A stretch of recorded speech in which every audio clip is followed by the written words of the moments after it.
En route to Lagos. On getting to my uncle's wife house, I told them I was leaving for Lagos immediately. I refused to be persuaded to stay, and I took a taxi to Mile 3 Motor Park, where I took a taxi for Onitsha. My intention was to stop at Onitsha, see a friend, and then proceed to Lagos. At Mile 3, we took off, and on getting to Omagwe at the International Airport Junction, I heard a voice calling me by my native name, NKEM. I turned around to see if there was a known face in the taxi, but there was none. Who could this be? Only my late mother calls me by that name. All others, including the spirit world, knew me as Emmanuel. While I was still wondering, the voice came again. "NKEM, are you going to betray me again?" I did not recognize the voice, but the voice continued asking me, "Are you going to betray me again?" Suddenly, I had severe fever. The heat that came out of my body was so high that the other passengers felt it. One of them asked me, "Mister, were you well at all before traveling?" I told them I was well and that I never had even a headache before leaving Port Harcourt. At Umuakpa in Owerri, I collapsed inside the taxi.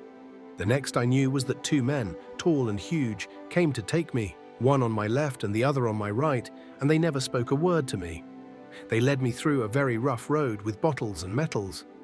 As we moved along, these bottles and metals gave cuts, and I started crying, but these men still did not say a word. We moved on and came out to an express road. It was here one of them spoke and said, "You are a wanted man," and we continued. We moved on to a very large and long building that looked like a conference hall. As soon as we climbed the pavement, a voice from inside said, "Take him in." They took me in and disappeared, leaving me alone. What I saw inside this hall is difficult to explain, but I will try to explain as much as I can. The hall was well decorated and so large and long that one finds it difficult to see the end of it. I walked to the middle and then was able to see the end. At the end was an altar. I saw a moon and stars surrounding the sun. Then I saw a throne, and seated on it was a very handsome man with a garment shining like the sun.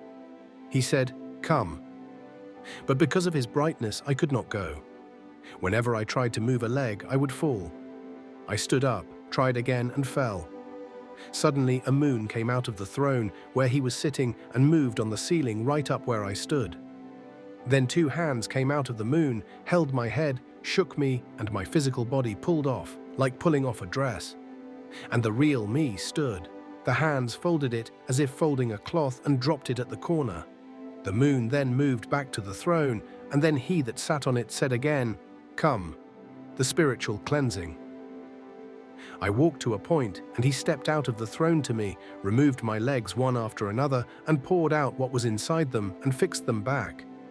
He did the same with my hands and put them back. In fact, all the places the Queen of the Coast kept powers. I wondered in my mind, who can this be?